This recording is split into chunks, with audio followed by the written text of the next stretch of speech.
Hello, this is NanaMelon from Narragansett, Rhode Island. How you doing today? I'm good.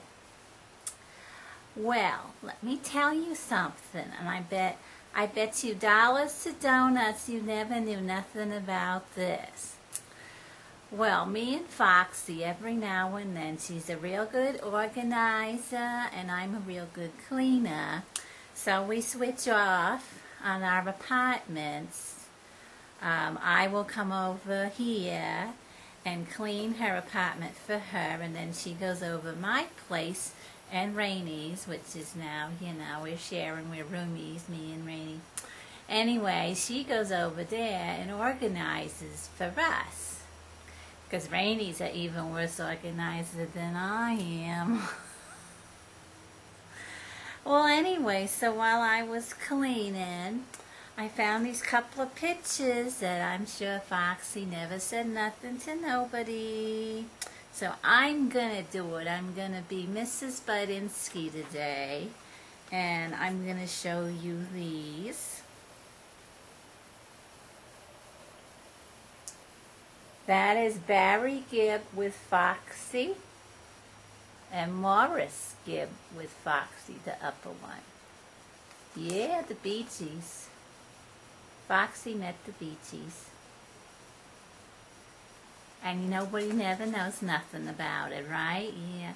Especially, Morris, he died recently, a couple years ago now, I suppose.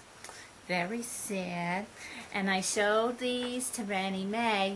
She loves celebrities, and she was all excited, and she said she wants to make a video about the Gibb family. So I think maybe that'll be on maybe like on the Lovebirds TV channel pretty soon. Yeah, with Hyacinth, because Hyacinth knows a lot of things. Oh my God, that bird is amazing. Anyway, I've been a lifelong friend of Foxy's, and I remember when this happened. And I wasn't with her. It was October, and she wrote this on the back. October 1983, North Miami Beach, Florida. Excuse me. So what it is, this is in the 80s, and Foxy was living in Florida, and I was in Rhode Island, married to Walter at the time. And we was in our 20s. And Foxy was a member of a fan club for the Gibb family. And she met this girl. She made friends with the girl who was on the staff of the newsletter, and the girl lived in South Florida. And so she flew over to the girl's house and spent the weekend one time back in October '83. And they went over to the Bee Gees recording studio at the time. I believe that was inner ear or middle ear. I get them mixed up. I know it wasn't Criterion. Yeah, that was the one they had. That was where they recorded during all the, the 70s, the Saturday Night Fever and all of that. And Rennie Mae will probably tell you more about that. But, yeah, she went out with her friend over there to the studio, and they sat in the parking lot and waited for Morris and Barry to come back. They had been playing tennis, and you can see, I think Barry was still had just changed out of his tennis clothes, and Morris definitely had. And she says, Foxy, she says to me, all right, now, excuse me, this is Lorelei, and she was making an awful lot of noise, and I think she wants some attention, so let me just hold her a little while. Yeah. She wants some attention. So you act out to get attention, huh? Just like a kid. Just like a kid. So anyways, we was in our 20s, and I wasn't with Foxy. She met this girl, and they went over to the studio and waited with a bunch of other girls. And they met Barry and Morris. Robin lives in England, always has mostly.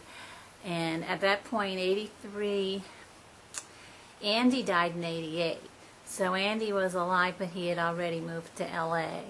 So he wasn't there neither. And Foxy was very disappointed Andy wasn't there because Andy was her favorite.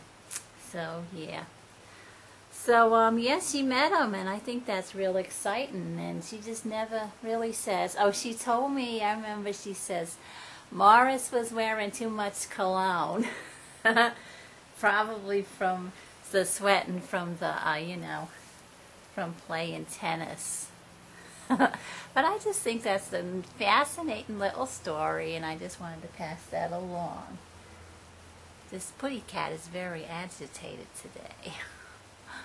So anyway, I hope all of you is doing good. Alright, you can lie down back there. This is her favorite place. She likes lying on the back of the sofa. See that tail swishing around. She's upset. Don't be upset. Santa's watching. Alright now, so I just wanted to pass that along. I think that's very fun, don't you? Alright now. Thank you so much for coming over. Bye-bye now.